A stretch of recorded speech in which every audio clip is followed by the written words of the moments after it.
Now, this year, I thought, why don't we talk about resolutions? Why don't we begin the year by talking about the things that we hope to see happen in a new year? And I titled this sermon because I thought this was a brilliant way to start a sermon and a new year. It's called A Sermon in 5 Questions. So if you're wondering, where is this sermon going, we're going to have 5 questions for you that we're going to talk about. And I would love to have you spend some time with these questions throughout this upcoming week. For me, these are questions that have been really, really helpful, and I pray that they're helpful for you as well. Now, as we end a year, we've just ended 2022, and the thing that I've found about each year is every single year it sort of has its own personality. Have you ever noticed this? 2 years ago, for us, it was the year of home renovations. And we moved back home, I think it was, December 26th or 27th, just in time for the new year. So all of 2020, or 2021, my goodness. I think that's what happens. I'm going to be 40 in a couple of weeks, so I think when you get about 40, every year blends together. 2021 was a year of home renovations, and it just felt like contractor after contractor. Last year for us, it was a year of sickness. It was one illness after the. We went through the alphabet. We started with A, and by the end of December, we had hit Z with all the different illnesses. So that is what that year sort of looked like. I have no idea what 2022 will bring, and neither do you. Or 2023. All right, thanks, Ted. Sorry. Whew, I'm still a year behind. But I have no idea what this year will bring. And that's the exciting part about it. We all have plans. We have ideas of how we think the year is going to go. But then sort of around this time, or maybe about a month into the year, all that sort of goes by the wayside. And maybe some of those things, you see them beginning to happen. But then there's new dreams and new goals based off of what has transpired over the first couple of days and weeks of the new year. And here's what I've discovered about life in my 40 years of living. The past year always affects the new year that we're walking into. So I have 3 pictures for us this morning to illustrate how many of us, maybe you'll find yourself in one of these pictures, but 3 pictures to illustrate how we might be walking into 2023. Here's the first picture.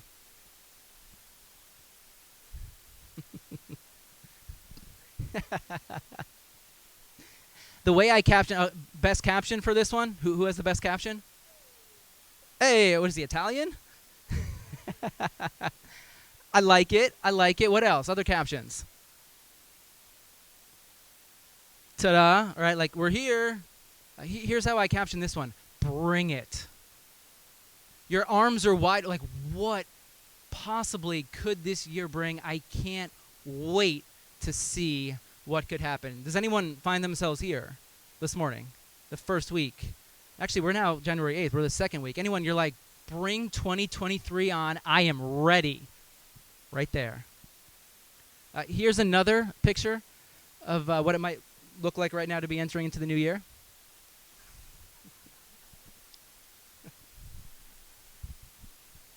You're sort of tiptoeing. You're tentative. You're not sure what the year is going to bring.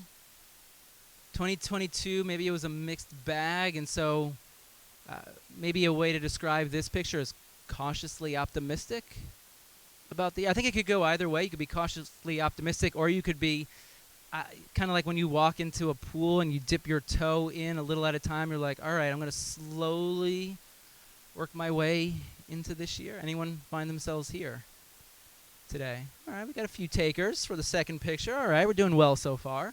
And then let's look at the third picture.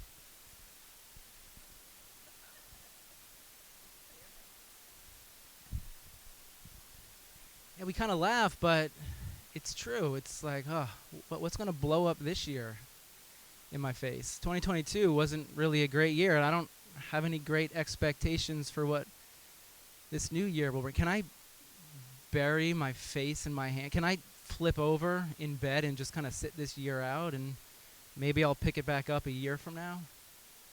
Anyone find themselves here this morning? You're like, I'm not ready for another trip around the sun. I'm not ready for this one. This leads, oh, actually I have two graphs too. Typically the way in which I think a year works might go one of these two ways.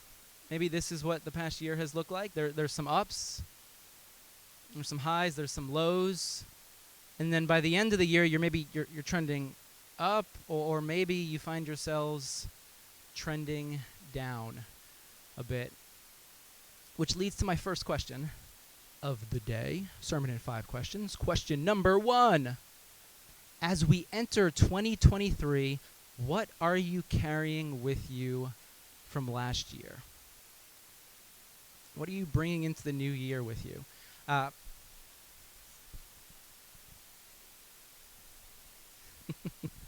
love this backpack. Reese got this as a present, his second or third birthday. It was great for preschool, doesn't quite work for kindergarten. Lunch, water bottle, all the other books that he has to bring to school. He recently found this in his closet the other day, and him and Kit have just been putting it on their backs and walking around the house with it. Reese says that he's been into the Tinkerbell movies. They've been watching the Tinkerbell movies, and so he says, we're going to go find lost things, because that's what Tinkers do. That's what Tinkerbell does. So he's like, come on, Kit, let's go find lost things, and we'll put them in our book bag, and then we'll walk around the house. We'll carry it around the house with us. What are you carrying in your backpack as we enter 2023? What are you bringing into the year with you? What are the wounds that were inflicted upon you in this past year? The disappointments you suffered. We all have them. They're in there somewhere. We're carrying them around with us. What are the losses? It's a spelling error I see there. What are the losses that we've experienced? What about the unfulfilled dreams? 2022 was going to be the year that this happened, and now here we are starting a new year, and all the dreams of the past year, they haven't been met yet.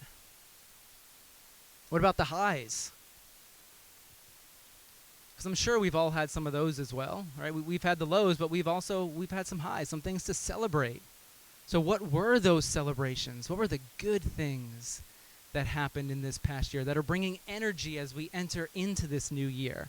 What are the wins? The things that we can turn to our neighbor right now and just big high five, fist bump, pound, whatever you want to do. Yeah, 2022, I killed it in this particular area. We have our lows, we have our highs, our disappointments, our wins, our celebrations. We have all of it, and they're all mixed in there together in the backpacks that we're carrying around with us. So the first question for us to ask as we enter into this year, what are we carrying with us from this past year?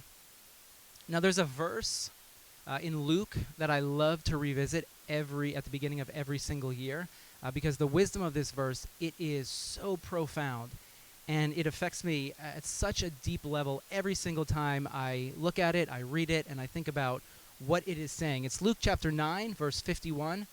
This is the ESV, English Standard Version translation. It says this: when the days drew near for him, for Jesus. So we're nearing the end of the life of Jesus. He knows where his life is heading. So it says, when the days drew near for Jesus to be taken up, for Jesus to be going to the cross, Luke says he set his face to go to Jerusalem.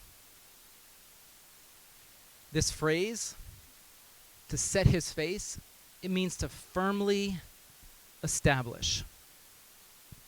Solidly plant your feet, which eliminates vacillation. There's no more wavering back and forth. My feet are firmly planted. I'm making a stand.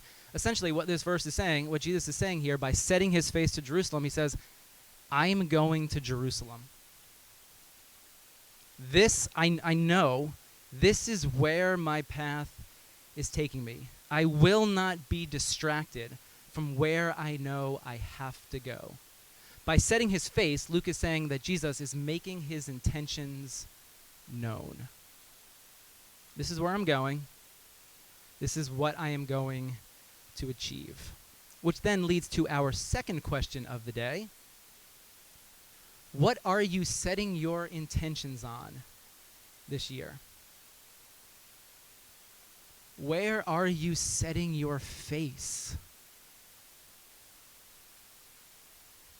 What are your dreams? The things that you hope to see happen in this new year? What are your prayers for this year? God, I want to see this happen. Maybe this year, it's the year that you firmly plant your feet. You've been wavering between a decision for a while now, months, possibly years. And you say, this is the year that I'm going to set my face in this direction. This is the year I'm going to make it happen. This is the year I'm going to pray that God allows for this to be true in my life.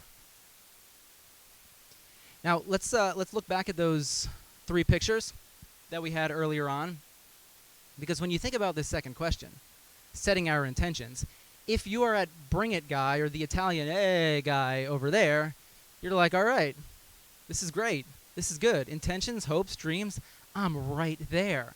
If you're Shaggy over there and you're a little tentative, dipping your toe, maybe there's a question, all right, I guess I can do this. Let me try. But maybe it's lacking the enthusiasm of that first guy. But if you're right there at the bottom this year, you're like, hopes, dreams, man, that ship has sailed. I've experienced so much disappointment in the past. There's no way I'm going to set my face anywhere. There's no way I'm going to allow my heart to be crushed again.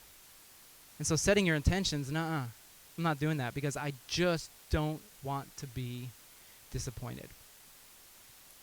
Now there's a prayer that has helped me time and time again.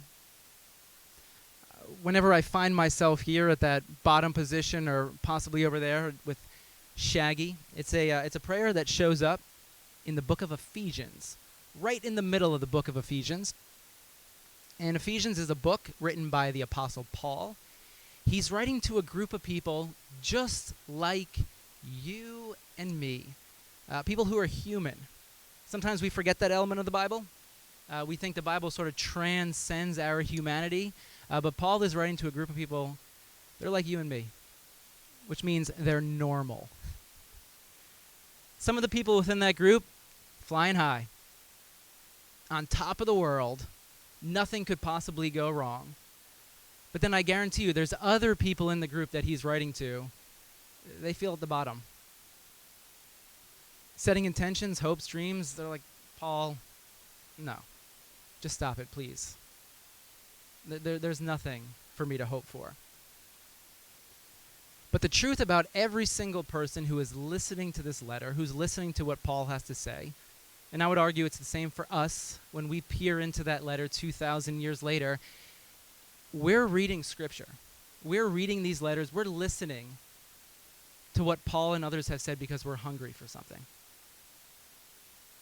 There's a spark. There's something. There's a hunger within us. We are desiring for something beyond what we possibly are experiencing at this point.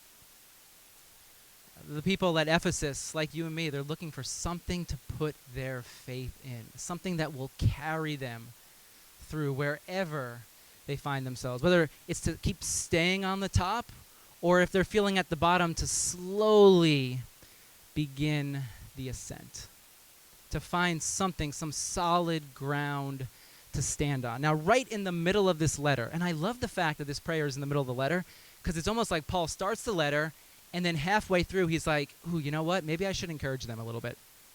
Because he knows what people are like, because Paul is human too. He knows that sometimes we lose faith. He knows that sometimes we're disappointed. Sometimes we're right there, our heads right in our face, and we need a little bit of encouragement. So he offers this prayer right in the middle of this letter. He says, now to him who is able to do immeasurably more than all we ask or imagine, according to his power that is at work within us. Let's look at that first phrase, immeasurably more than you can imagine. Here's the definition of imagine. The ability to form new images and sensations in the mind that are not perceived through senses such as sight, hearing, or any of the other senses. What Paul is saying, immeasurably more than anything you can imagine. Paul's saying that which you can imagine, it's beyond what you can see. It's beyond sight, sound, smell, touch, taste. In other words, what God desires to do in your life at this moment, the beginning of 2023, is something beyond what you can see right now. It's beyond what you can hear, what you can smell, what you can touch, what you can taste. The thing that God desires to do in your life in this year, it's beyond anything that you can cook up in your own power. Does that give anyone else some hope? Paul is praying this because he's experienced this power in his life. And he's praying that those at Ephesus, all of us today reading this prayer, reading this letter, would experience this power in our own lives. So here's a third question for us, which I kind of wrote in 3 different ways to get at it from different angles. The question is, where have you lost your imagination? Another way to ask this, where have you settled? Or a third way to ask this question, the first 2 don't work for you. Where have you limited the Spirit's work? Where have you said, this is as good as it gets? It's not going to get any better than what I'm experiencing right now. The things that I'm touching and seeing, smelling, hearing, the things that my senses can pick up on, it's not going to get any better than that.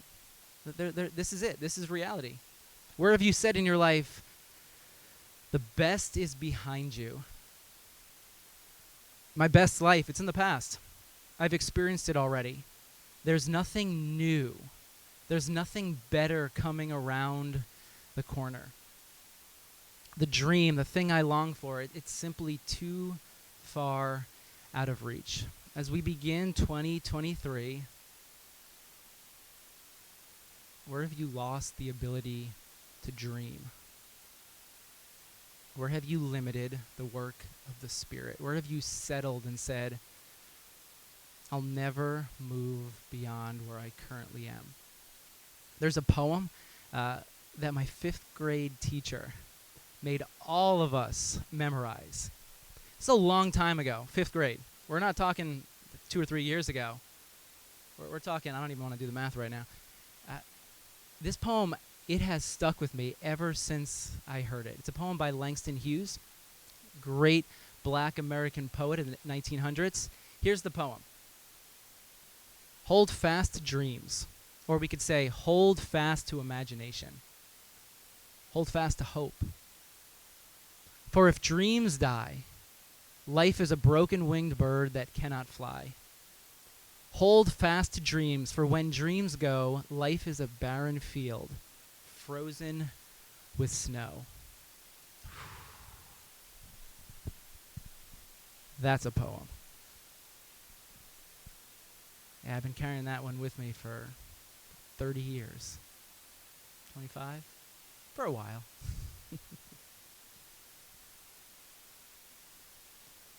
Where have you lost your imagination? Where does life feel like a barren field frozen with snow? The prayer of Paul for the community he's writing to, but for all of us, is that that field would begin to thaw. And that your imagination would begin to soar again. Which leads us to the second phrase here in that prayer, his power that is at work within us. That word power, it's the word dynamos, which is where we get our word. Yes, you're a Greek scholar, right? I didn't realize you studied Greek. Now, what does dynamite do?